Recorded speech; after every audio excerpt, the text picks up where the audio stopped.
Assalamualaikum warahmatullahi wabarakatuh. Saya Salsabila Anggiarani Rahayu, mahasiswa program studi Ilmu Kelautan kelas A dengan NIM 2103411001117. Pada kesempatan kali ini, saya ingin sekali berbagi dengan teman-teman semua tentang apa itu hukum tajwid dalam membaca Al-Quran. Sebelum kita membahas dan juga belajar lebih jauh tentang apa itu tajwid dan jenis-jenisnya, kita simak dulu yuk pengertian dari tajwid itu sendiri. Tajwid merupakan bentuk masdar yang memiliki arti membaguskan. Tajwid merupakan ilmu yang sangat berguna untuk kita mengetahui bagaimana cara kita membaca dan melafalkan huruf per huruf yang ada pada bacaan Al-Quran. Ilmu tajwid mengajarkan kepada kita bagaimana cara membaca dan melafalkan huruf per huruf yang ada pada ayat-ayat suci Al-Quran yang benar dan dibenarkan, baik yang berkaitan dengan sifat, mat, dan lain sebagainya, seperti tarkih, tafhim, dan selain keduanya. Selain itu, dalam materi tajwid, kita juga akan diajarkan kapan kita harus membaca potongan ayat suci Al-Quran tersebut secara panjang, tebal, tipis, dibaca mendengung atau secara terang, dan juga kapan kita harus berhenti dalam membaca Al-Quran. Ilmu tajwid merupakan ilmu yang memperbaiki tata cara kita dalam membaca Al-Quran, sehingga ilmu tajwid juga dapat menyelamatkan pembaca dari perbuatan yang diharamkan. Karena apabila seseorang kurang tepat dalam membacakan ayat-ayat suci Al-Quran, maka arti yang disebutkan juga akan berbeda. Dalam kesempatan ini, saya ingin berbagi dengan teman-teman semuanya tentang ilmu tajwid seputar hukum nun mati atau tanwin. Materi pertama yang akan kita bahas bersama-sama adalah materi hukum bacaan idhar halqi. Pada potongan ayat-ayat suci Al-Quran diketahui bahwa ayat tersebut dibaca dengan hukum idhar halqi apabila ada nun mati atau tanwin bertemu dengan salah satu huruf idhar yang berjumlah 6, yakni alif, ha, kho, ain, ghain, dan juga hamzah. Kita ulang sekali lagi. Apabila ada nun mati atau tanwin bertemu dengan salah satu huruf idhar halqi yang jumlahnya ada 6, yakni alif, ha, kho, ain, ghain, dan juga hamzah, maka bacaan tersebut harus dibaca secara jelas dan juga terang. Selanjutnya, ada hukum bacaan idgham yang terbagi menjadi dua bagian, yakni idgham biguna dan idgham bila guna. Idgham biguna memiliki 4 huruf, yakni ya, nun, mim, dan juga waw. Teman-teman bisa menyingkatnya dengan istilah yanmu untuk mempermudah dalam memahami materi idgham biguna.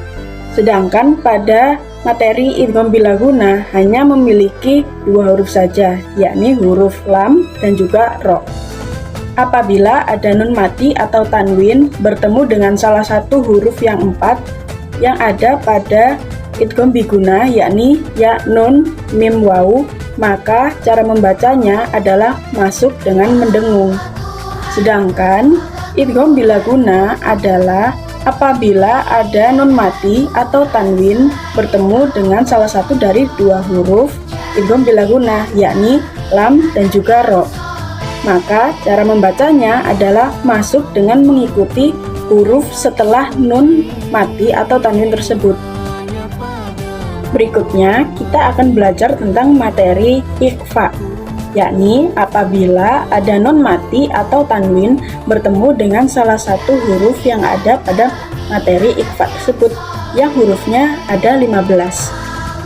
Huruf-huruf pada hukum bacaan ikhfa antara lain ta, ta, jim, dal, ga, za, sin, shin, sod, zo, to, zo, fa, kof, kaf. Apabila ada nun mati atau tanwin bertemu dengan salah satu dari ke-15 huruf ikhfa tersebut, maka cara membacanya adalah samar-samar.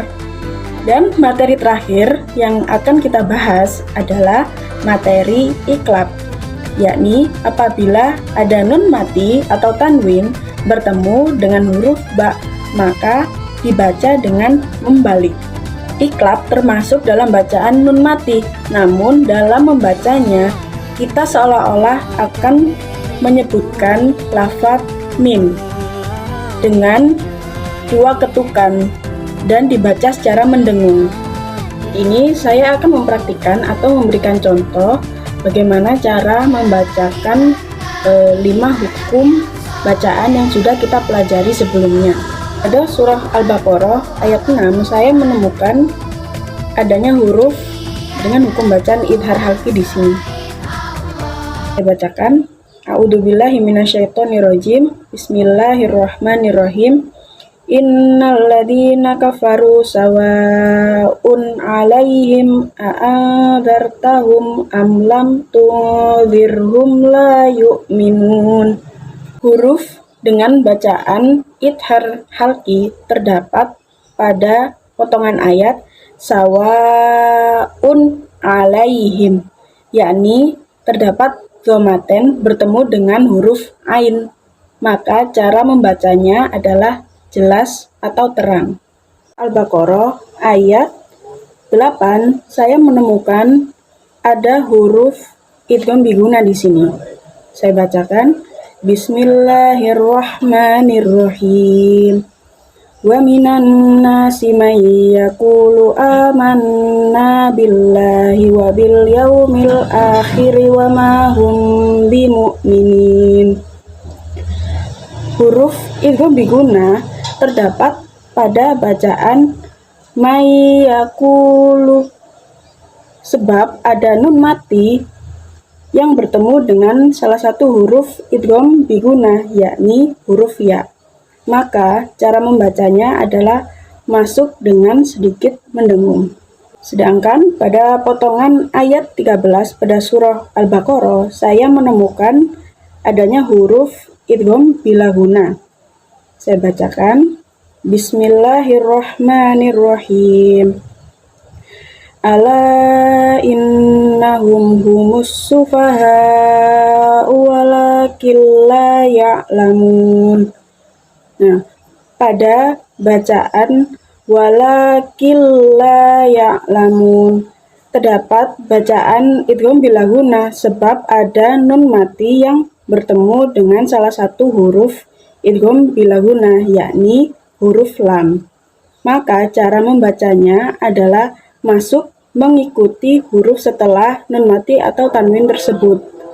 Karena ini huruf depannya adalah huruf lam, jadi mengikuti, yaitu killah, bukan kinlah, namun killa ya'lamun. Berikutnya saya menemukan adanya hukum bacaan ikhfa pada surah Al-Baqarah ayat 23. Saya bacakan. Bismillahirrahmanirrahim. Wa in kuntum fi raibim mimma nazzalna ala abdina fa'tu bi suratim mim mithli al-ayah. Nah, hukum ikhfa terdapat pada bacaan wa in kuntum.